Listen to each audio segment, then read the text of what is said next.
Sebelum kesimpulan nggak ada sidang, cuma kita serahkan saja. Ya. Jadi bisa dikatakan ini akhir dari sidang pra-peradilan.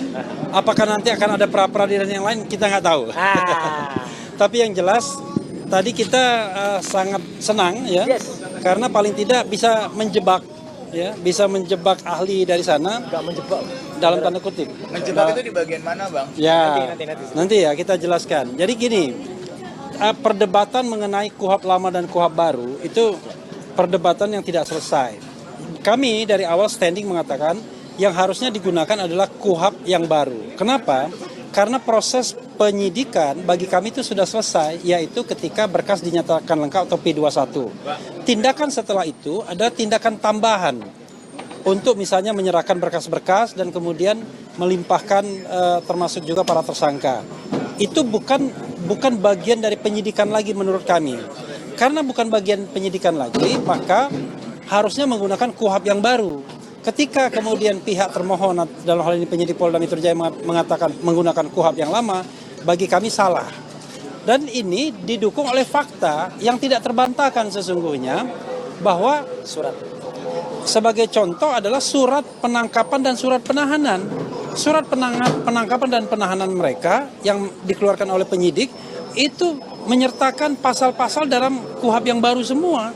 Bahkan mungkin dalam satu surat penangkapan dan penahanan itu ada kira-kira 7-8 pasal. Memang pasal transisi dicantumkan, tetapi masalahnya adalah dia sama sekali tidak mencantumkan pasal dari KUHP yang lama. Nah, itu artinya dia sendiri mengakui bahwa itu adalah KUHP yang baru sesungguhnya yang harus digunakan. Dan kalau misalnya dia berpandangan bahwa yang harus digunakan KUHP lama, begitu ya pandangan dari Polda Metro dan ahli, maka surat penangkapan dan penahanan itu cacat formil. Yes, clear. Cacat formil. Jadi menurut saya majelis hakim harus mempertimbangkan ini seperti maju kena mundur kena. Menggunakan KUHP baru mereka harusnya kalah, menggunakan KUHP lama mereka harusnya kalah juga. Ya, itu yang paling penting. Dan tambahan fakta lagi adalah ketika pra-peradilan ini dilaksanakan, sudah terjadi pelimpahan berkas perkara pokok sesungguhnya. Kalau dalam rezim KUHP yang lama, itu perkara pra-peradilannya berhenti. Yes. Ini buktinya tidak. Jalan terus. Itu artinya secara sadar hakim pun sudah mempraktikkan KUHP yang lama. Jadi KUHP yang baru itu, KUHP yang lama itu berhenti ketika penyidikan selesai. Itu saja. Penyidikan selesai kapan? Yaitu ketika berkas dinyatakan lengkap atau P21. Jadi tindakan setelah berkas dinyatakan lengkap P21 itu bukan tindakan penyidikan, tapi tindakan tambahan dalam hal ini pemberian berkas. Sama dengan orang mengatakan, kemarin siapa yang mengatakan? Antara produksi dan delivery. Ya. Ketika kita, Mas Roy ya? Bukan ya Pak Didit. Oh Pak Didit. Ya, ahli. Jadi kalau kita memproduksi barangnya sudah jadi, lalu pemesannya kan membutuhkan delivery kan? Pertanyaannya adalah delivery itu apakah tindakan produksi? Bukan. Itu tindakan tambahan setelah produksi. Sama seperti ketika proses penyidikan. Ketika berkas sudah dinyatakan lengkap P21, selesai proses penyidikan. Nah sekarang tinggal delivery-nya. Delivery-nya adalah delivery berkas, delivery barang bukti, dan delivery tersangka. Karena itu menurut saya ini telak. Ya, mudah-mudahan hakim menangkap ini secara clear, karena kita lihat hakimnya sudah sangat mengerti, sangat pandai, dan bisa mengkonstruksikan kasus dengan baik. Itu yang ingin saya tambahkan. Ada pertanyaan nggak? Kalau misalnya tadi juga sempat berdebat soal ada kesalahan dan juga adanya cacat formil, itu tadi apa yang dijadikan sorotan di situ? Iya, justru itu.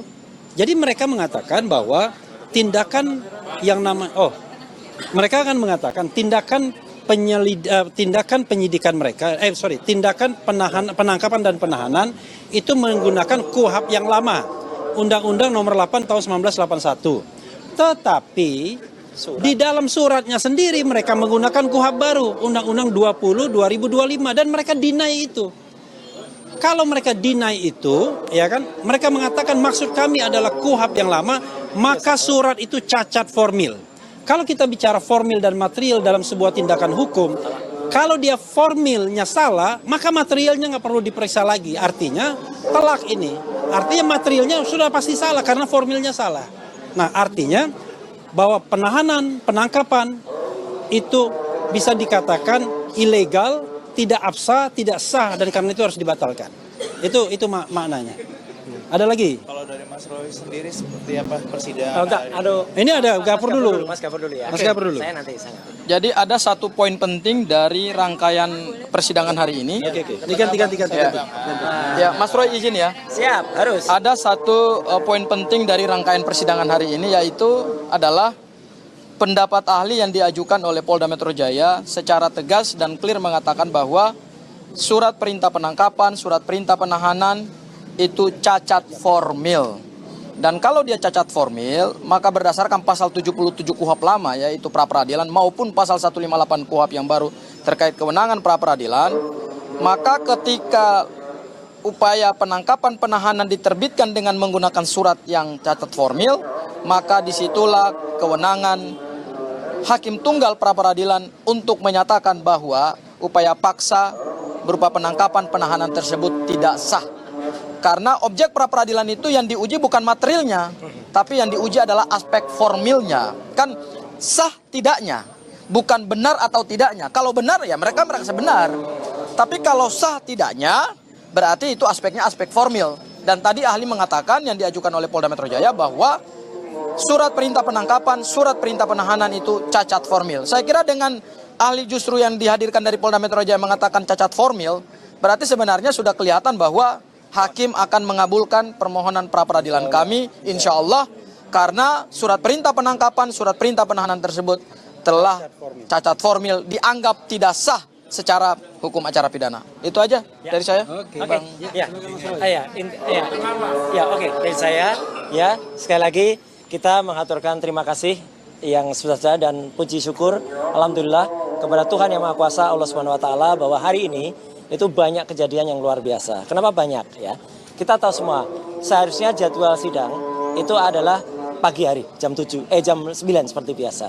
Tapi karena kemarin diputuskan, karena ada sidang yang lain termasuk juga ternyata ruangan tadi juga dipakai, ada kasus yang sangat heboh, kasus yang terjadi di Kalibata dengan korban dari teman-teman dari Mata Elang tadi dengan polisi tadi cukup ramai.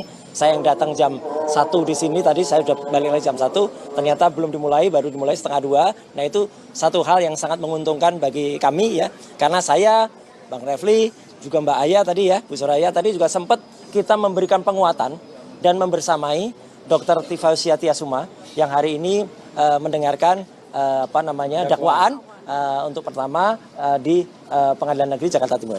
Saya tidak akan komentar tentang dakwaannya Dr. Tifa ya, karena itu nanti tugas dari kuasa hukum masing-masing. Tetapi saya sangat senyum mendengar dakwaannya Dr. Tifa. Dan yang kedua adalah ketika di sini saya berkali-kali juga senyum karena ini telak ya. Sebenarnya ini telak ya. Karena harusnya seorang ahli itu dihadirkan, tentu ahli itu tidak akan bisa 100% objektif. Pasti dia berkepentingan terhadap siapa yang mengundang. Dan ternyata ahli tadi, ya Pak Aristo Pangaribuan, itu ternyata justru sangat menguntungkan pihak kami. Ya, karena menyatakan bahwa surat itu meskipun tadi mencoba dihaluskan, itu salah ketik. Ya, nggak bisa salah ketik. Salah ketik ya cacat formil namanya. Kalau formilnya sudah salah, pasti belakangnya juga salah. Dan itu benar sekali. Tidak hanya pencantuman KUHP baru di dalam surat, tapi juga ada pencantuman kalimat tentang pemeriksaan 1 kali 24 jam. Dan itu tidak terjadi, tidak ada. Berarti itu bisa dimasukkan juga oleh teman-teman lawyer, baik Mas Refli, Mas Gafur, Mbak Aya, dan juga nanti teman tim yang lain, ada Pak Yasena juga. Itu ada suatu keterangan palsu atau sikap palsu lah, pokoknya itu. Ya. Dan yang jelas, global dari itu semua, sebenarnya tadi coba ditanyakan oleh Mas Refli dan juga Mas Gafur. Sidang pra-peradilan ini berjalan dan menunda pokok perkara aslinya. Pokok perkara utamanya, kalau dia tertunda, itu berarti menggunakan KUHP baru. Kalau menggunakan KUHP lama, pra-peradilan lah yang kemudian disuruh ditabrak berhenti, langsung jalan. Nah ini jelas. Makanya dengan adanya konsekuensi dari KUHP yang baru ya. Nah saya kemudian menyatakan, sekali lagi terima kasih ya, teman-teman bisa menilai sendiri ya. Hanya kita tunggu nanti insya Allah ya Pak Hakim Tunggal itu benar-benar menggunakan rasio dan menggunakan akal pikiran yang insya Allah kita doakan semoga beliau benar-benar clean ya dalam menyusun putusan yang nanti insya Allah akan dibacakan pada hari Selasa tanggal 2 Juli yang akan datang. 7 Juli ya yang akan datang. Jadi saya kira itu, dan tadi ketika saya mendampingi Dr. Tifa ya insya Allah apa yang disampaikan Dr. Tifa itu juga benar-benar bisa lancar ya, karena sesuai dengan gambarnya Dr. Tifa di sini. Nah, ya ini membedah otak. Ya, membedah otak. Nah, ada dong. Ini tadi saya pakai untuk apresiasi saya terhadap Dr. Tifa. Ya, dan juga sekali lagi terhadap semuanya. Membedah otak. Oh, membedah otak. Ini juga Tifa. Ini kok nggak pakai jilbab ya? Lah ya, waktu dulu. Download Tribun X sekarang. Menghadirkan lokal menjadi Indonesia.